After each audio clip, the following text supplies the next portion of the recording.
Assalamualaikum warahmatullahi wabarakatuh.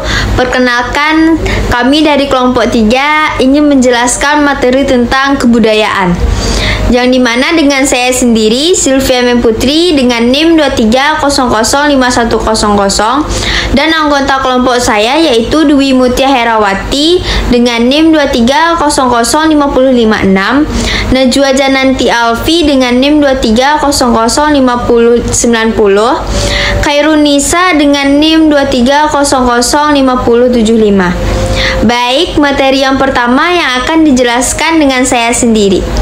Kebudayaan. Yang pertama yaitu hakikat kebudayaan.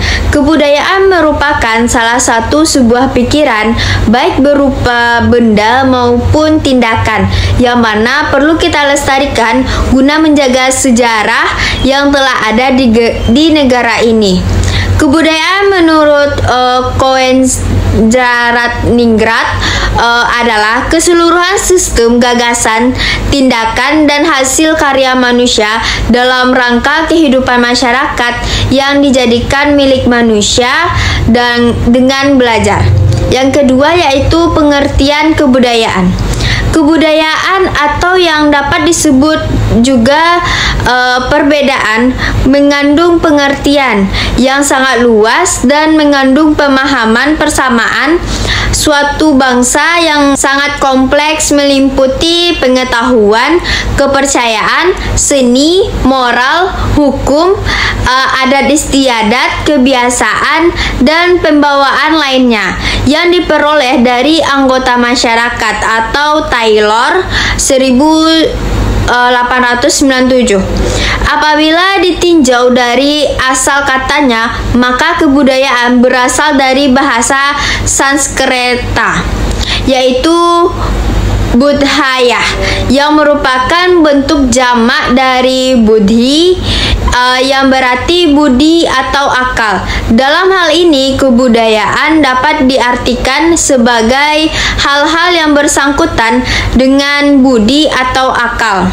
Adapun pengertian kebudayaan dalam kaitannya dengan ilmu sosial budaya dasar adalah penciptaan, penerbitan, dan pengelolaan nilai-nilai insani yang tercakup di dalam usaha memanusiakan diri di dalam alam lingkungan, baik fisik maupun sosial. Baik, materi selanjutnya yang akan dijelaskan oleh Dwi Mutia Herawati. Kepada Dwi, dipersilahkan. Saya Dwi Mutia Herawati dengan NIM 23005056. Saya akan melanjutkan materi yang disampaikan oleh Sylvia. Ketiga, Kuncharaningrat membagi kebudayaan dalam 3 wujud, yakni ide, sistem ide, aktiviti, sistem aktivitas, dan artefak, sistem artefak. 1. Wujud kebudayaan sebagai sistem ide wujud kebudayaan. Sebagai sistem ide bersifat sangat abstrak, tidak bisa diraba atau difoto, dan terdapat dalam alam pikiran individu penganut kebudayaan tersebut. 2. Wujud kebudayaan sebagai sistem aktivitas. Wujud kebudayaan sebagai sistem aktivitas merupakan sebuah aktivitas atau kegiatan sosial yang berpola dari individu dalam suatu masyarakat. Sistem ini terdiri atas aktivitas manusia yang saling berinteraksi dan berhubungan secara kontinu dengan sesamanya.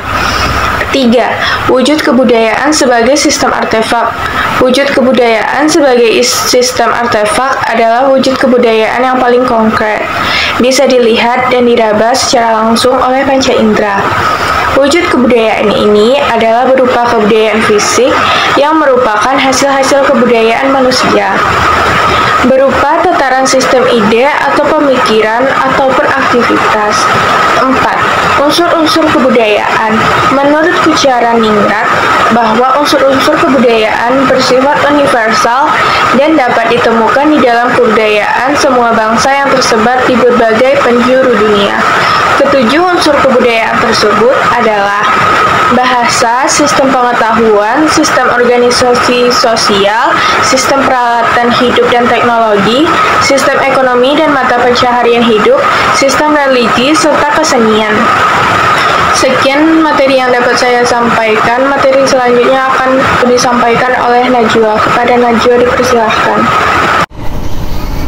Saya, Najwa Jananti Alfi dengan NIM 23005090 akan melanjutkan materi Dwi.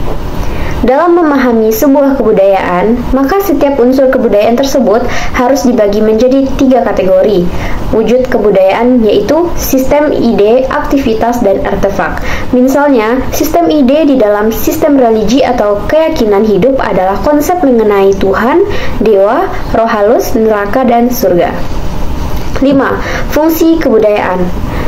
Kebudayaan memiliki fungsi dalam kehidupan masyarakat antara lain 1. Sebagai identitas. Artinya, kebudayaan menjadi ciri khas suatu masyarakat dan menjadi identitas yang membedakan satu masyarakat dengan yang lainnya. 2. Sebagai sarana komunikasi. Artinya, kebudayaan menjadi sarana komunikasi antar individu dan masyarakat. 3. Sebagai sarana pemenuhan kebutuhan. Maksudnya itu adalah kebudayaan juga berfungsi sebagai sarana pemenuhan kebutuhan hidup manusia seperti dalam hal mencari nafkah dan memenuhi kebutuhan fisik lainnya. 5. Sebagai sarana pengembangan diri. Maksudnya, kebudayaan juga dapat berfungsi sebagai sarana pengembangan diri baik dalam hal pengetahuan, keterampilan, maupun sikap. Terima kasih. Saya Khairunisa dengan NIM 23005075. Di sini saya akan melanjutkan penjelasan dari fungsi kebudayaan yang terakhir, yaitu sebagai sarana pemersatu. Kebudayaan dapat menjadi sarana pemersatu masyarakat dalam hal kepentingan bersama. Lanjut dengan hubungan antara budaya, manusia, dan masyarakat.